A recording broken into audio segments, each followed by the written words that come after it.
Hello students, we were doing numerical based on central axis. So next numerical, equal forces act along two perpendicular diagonals of opposite faces of a cube of side A.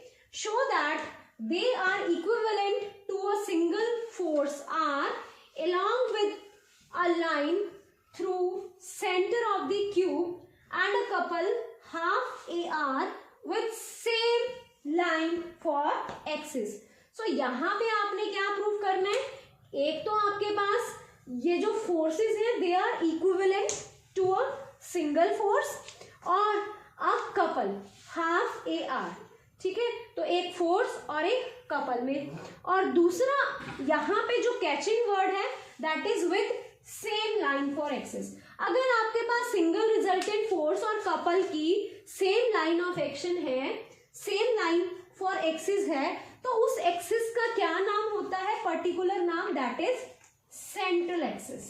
ठीक है, सो हमने इस question में central axis निकालनी है और show करना है कि वो जो सेंट्रल एक्सिस है that will pass through centre of the cube. ठीक है, centre of the cube means अगर क्यूब की साइड ए है और हम ओरिजिन ले लें, उसको ओरिजिन से हम यहाँ से पास करवाएं. पहले मैं इसको ड्रॉ कर रही हूँ. Let me draw the diagram first. So you have x axis, y axis and z axis. So this is, let us say, x axis. Let me fix this as origin, this as y axis and this is my z axis. So this is our cube of side A. इस तरह से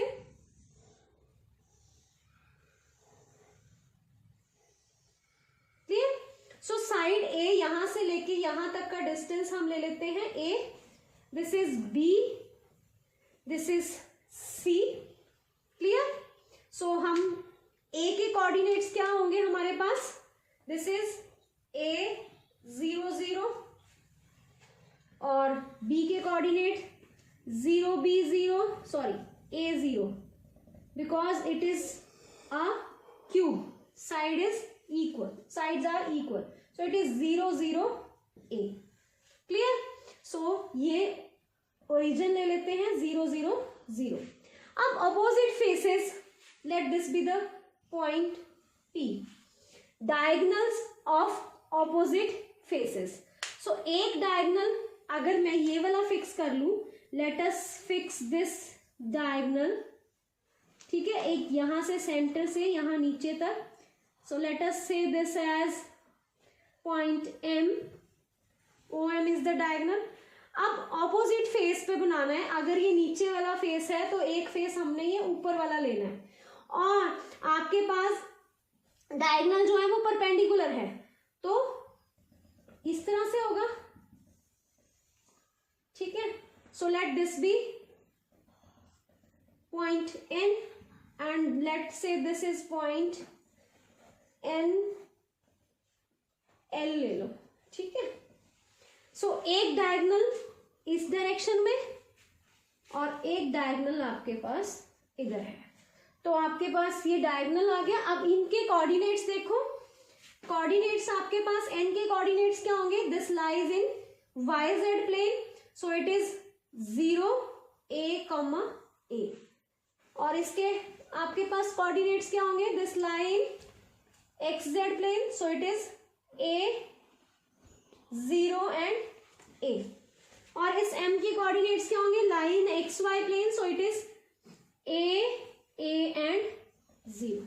ठीक है, and these two diagonals are perpendicular to each other. अब अगर मैं ये वाला डायगोनल ले लूं, ऑपोजिट फेसेस दिए हुए डायगोनल, तो ये भी हो सकता था, बट अगर मैं ये वाला डायगोनल ले लूं तो ये इसके क्या हो जाता? पैरेलल हो जाता. तो इसलिए मैंने क्रॉस में लिया, ये वाला डायगोनल लिया. This is perpendicular to this. Clear है. सो दो परपेंडिकुलर डायगोनल्स ले लिए और इक्वल फोर्सेस एक्ट कर रहे हैं. सो यहाँ पे भी हम फोर्स P ले लेते हैं और यहाँ पे भी फोर्स ले लेते हैं P. इस P को हटा दो to avoid the confusion. Clear. So let us solve the question. अब आपने इस क्वेश्चन में करना क्या है? पहले इस लाइन की इक्वेशन लिखनी है और लाइन की इक्वेशन लिखनी है along which the forces are acting. So let me write. Solution let equation of line along which equation of line OM along which force P is acting is given by. अब ये line कहां से पास कर रही है? Through origin x1 y1 z1 is this point OM. OM अगर मैं line लिख रही हूं, OM का क्या मतलब है? This is the initial point. This is x1 y1 z1 for this line and this is x2 y2 z2 for the line. ठीक है. So equation of line is x minus 0 y minus 0 z minus 0 upon. अब line लिखने से पहले हमें इसकी direction cosines निकालनी थी, तो ये चीज याद रखना, पहले हम डायरेक्शन कोसाइंस निकालेंगे. सो ये तो अब मैंने लिख दिया, तो पहले हम निकालते हैं direction ratios of line OM. ठीक है. So direction cosine, direction ratios कैसे निकालते हो? x2 minus x1 y2 minus y1 z2 minus z1. So direction ratios क्या आ गए? a minus 0 minus 0 0 minus 0. So it is a and 0. Clear. आप direction cosines बना लो. Direction cosines कैसे निकालोगे? Direction cosines निकालने के लिए इसी के मैग्नीट्यूड से हम डिवाइड कर देंगे. So it is a upon under the root a square plus 0, a upon under the root a square plus 0 and 0 upon under the root a square plus 0. So direction cosines क्या आ गए? This is 1 upon root 2, this is 1 upon root 2 and this is 0. So आपके पास direction cosines आ गए, तो आप equation of line लिख सकते हो. So this has 1. Next step में मैं पहले डायरेक्शन कोसाइंस निकालूंगी इस लाइन के, फिर इक्वेशन लिखूंगी. ठीक है. सो अभी तो मैंने equation of line 1 along which the force is acting. So next we will find direction cosines of line. तो डायरेक्शन कोसाइन से पहले हम निकाल लेते हैं direction ratios of line NL. ठीक है. N is the initial point. अगर मैं NL लिख रही हूं तो ये मेरी डायरेक्शन है, तब मैंने NL लिखा. अगर मैं ये वाली डायरेक्शन लेती तो मैं LN लिखती. ठीक है. तो NL मीन्स यहां से यहां तक. So this is x1 y1 z1 and this is x2 y2 z2 for this line in L. So what is direction ratios of this line? x2 is a minus 0, again 0 minus a, again a minus a minus a. So this is a minus a and 0. Now divide by its magnitude. So आपके पास DC's क्या आ जाएंगे? DC's of line in L is a upon under the root a square plus 0 minus a upon under the root a square plus 0 and 0 upon under the root a square plus 0. So we have direction cosines as 1 upon root 2 minus 1 upon root 2 and 0. So हमने direction cosines निकाल ली. So let me write equation. Let equation of line NL along which force equal था, तो यहाँ पे अगर मैंने force P लिया तो यहाँ पे भी फोर्स क्या लूंगी?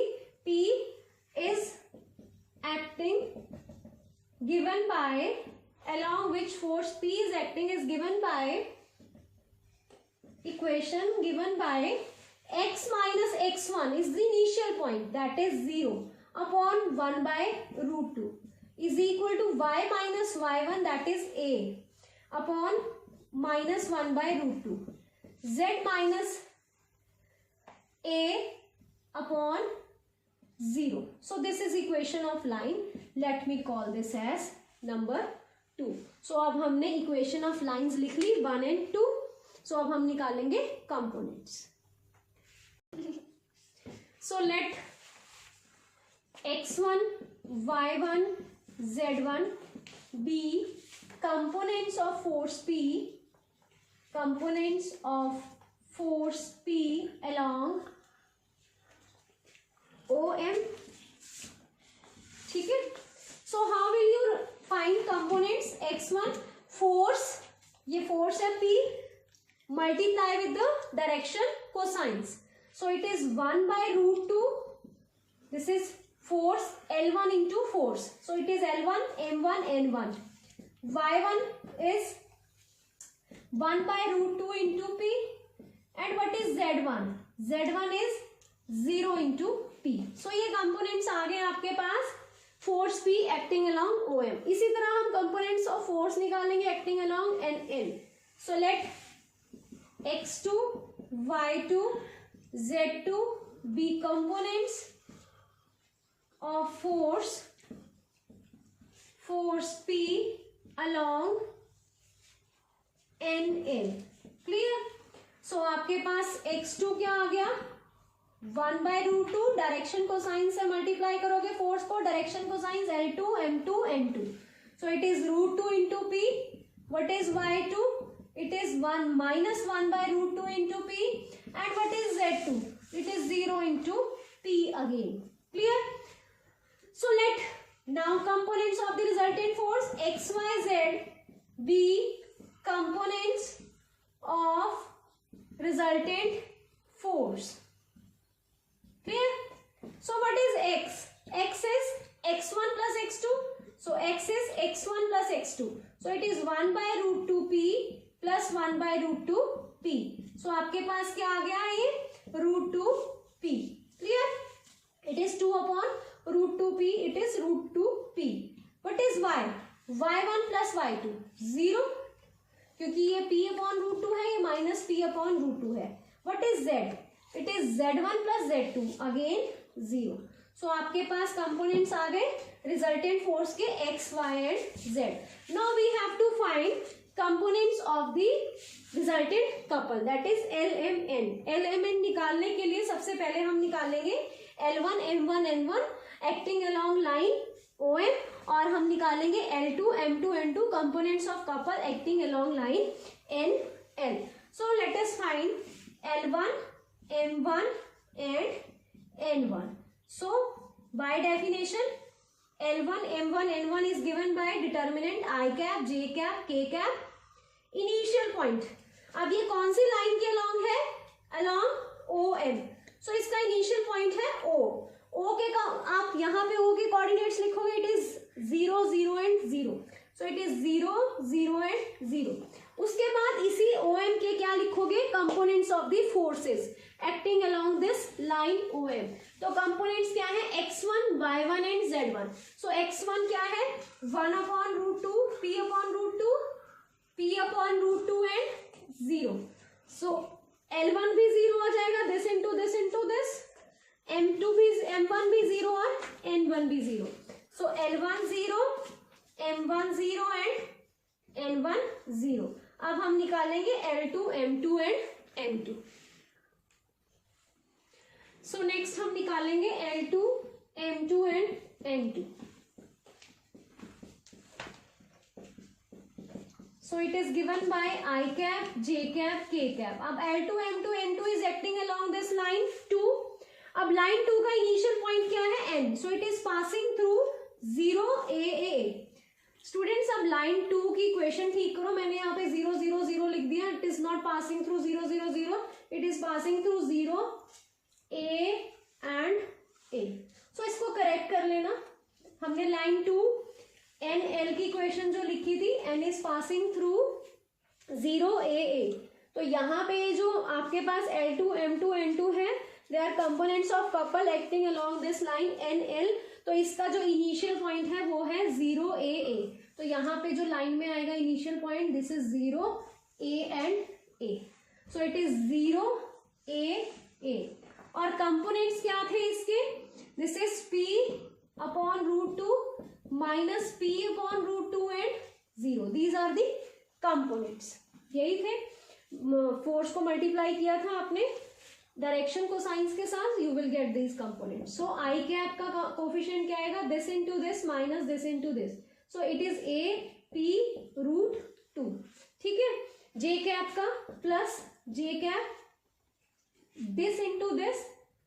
सो यहाँ पे आप क्या करोगे, दिस इंटू, वैसे होता है this into this minus this. अब यहाँ पे आप क्या करोगे, this into this minus this into this. So it is -a√2 upon, ठीक है। उसके बाद के कैप का component, so this into this minus this into this. So it is -a_p upon √2। सो आपके पास L1 क्या आ गया, L1 is, L2 is AP upon √2, M2 is -AP upon √2 and what is N2? N2 is component of J cap which is K cap which is equal to -AP upon √2. So अब हम निकालेंगे L, M and N। Students यहाँ पे भी एक correction, जे cap का जो coefficient आएगा यहाँ पे this into this minus this into this, इसको अगर हम माइनस, यहाँ पे कोफिशिएंट होता है जे का, तो आपके पास ये आ जाएगा IAP अपॉन √2, ये प्लस हो जाएगा, this is plus J cap AP upon √2 minus के कैप AP अपॉन √2, ठीक है। यहाँ पे माइनस नहीं लगाया था तो ये प्लस हो जाएगा। सो what is L? L is L1 plus L2।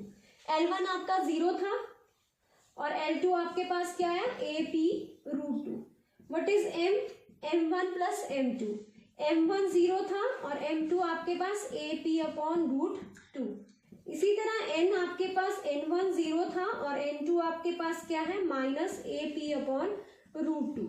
सो ये आपके पास आ गया L, M, N। और XYZ आपने निकाला था, X आपके पास था X1 plus X2 which is √2p और y आपके पास था 0 और z आपके पास था 0। So now you have the 6 quantities that is L, M, N as well as X, Y, Z. So we will first prove that the equation of central axis passes through the center of this cube. Center of the cube means आपके पास जो आपका centre होगा, क्योंकि जो A है उसकी side, जो cube है उसकी साइड, हर एक साइड A है, तो सेंटर जो होगा वो एग्जैक्टली a/2 a/2 और a/2 से पास करेगा। सो a/2 a/2 a/2 मीन्स आपके पास इक्वेशन ऑफ सेंट्रल एक्सिस क्या बननी चाहिए, x is equal to a/2, y is equal to a/2 and z is equal to a/2, ठीक है। सो हम ये अब इक्वेशन ऑफ सेंट्रल एक्सिस निकालेंगे। So let us now write equation of central axis which is given by L is equal to M is equal to N upon X, Y, Z. So X यहाँ पे है तो यहाँ पे minus y of Z, small y minus Z into y। यहाँ पे y है तो यहाँ पे small z into x, x into capital Z। यहाँ z है तो it is x into capital y, y into capital x। So let us now put the values of the L। What is L? AP upon √2 minus y times what is Z? 0। What is y? y is again 0 divide by x। What is x now? √2p, clear, is equal to what is M? AP upon √2 minus z into x √2p plus x into z which is 0 upon y, y is again 0 is equal to n, n is minus ap upon √2 minus x into y which is 0 plus y into x, x is √2p upon z which is again 0. So this is 0, this is root, this is a upon 2 is equal to, what about this? This is a upon √2 minus z √2 times p upon 0 is equal to minus a upon √2 plus y times √2 into p upon 0. Let us take first two members. इन दोनों को अगर हम ले तो क्या आ जाएगा, a upon √2 minus z √2 is equal to 0. So this implies z is equal to a/2, clear। और अगर हम फर्स्ट और थर्ड को ले, फर्स्ट और थर्ड को ले तो ये 0 के इक्वेट हो जाएगा, तो ये क्या आ जाएगा, this is from first and second relation, ठीक है। अगर हम फर्स्ट एंड थर्ड रिलेशन ले लें तो it is -a/2 plus y√2 is equal to 0 implies y is equal to a/2. So z is equal to a/2, y is equal to a/2 implies this is equation of line where central axis passes. So आपके पास equation of line where central axis passing through, कहां से पास करेगी? Through coordinate. अब coordinate क्या हो जाएंगे उसके? a/2 एंड a/2, क्योंकि आपके पास z is equal to a/2 और y is equal to a/2। Exactly कहां से पास करेगी? सेंटर ऑफ द क्यूब में से। सो ये कहां से पास कर गई? a/2 which is the centre of the coordinates of the cube. Clear? अब उसके बाद हमने क्या निकालना है? और अब हमने निकालनी है value of the couple which is equal to half AR। और वो कपल की वैल्यू कब निकालनी है? When it becomes central axis. So let us find value of couple. So जी, अब आपने क्या निकालना है? Moment of the couple. और moment of the couple when it becomes a central axis, ठीक है, that is the line of action of the resultant force and the couple lie on the same line of action. So आपके पास resultant couple की जो moment होती थी वो central axis पे क्या बन जाती थी? g cos theta. तो g cos theta into r किसके इक्वल था? हमने एक आर्टिकल किया था, that will be equal to Lx plus my plus nz। ये रिलेशन था आपके पास। So g cos theta is k, moment of the couple, ठीक है, which lies on the central axis. Lx plus my plus nz. So k is equal to Lx plus my plus nz upon r. आपने क्या prove करना है? Moment of the couple is half AR, ठीक है। So let us put the value of Lx, my and z. So what is L? L is AP upon √2. What is x? X is √2p. What is m? AP upon √2. What is y? 0. What is n? minus AP upon √2. What is z? That is 0 upon r. So अगर आप इसको calculate करो तो what will you get? You will get a √2 से √2 cancel, p upon this is AP upon √2 upon r, ठीक है। But आपने p को भी यहां से इलिमिनेट करना है। तो r रिजल्टेंट की वैल्यू क्या थी आपके पास? √x² plus y² plus z², ठीक है। So what is √x² plus y² plus z²? So it is √2p का whole square. So it is √2p is r. So what is value of p? So value of p is, it is x². So value of p is r by √2, ठीक है। So this is p into p, this is p square. So a p square, value of p square is this, put the value of this r square upon 2 into r. So r से r cancel, so it is a/2 r. So यही आपने proof करना था, k is a/2 r. So this completes the value of couple, as well as you have proved the central axis is passing through center of the cube. So this completes the question. In next video we will continue with more questions on central axis. So thank you for watching the video.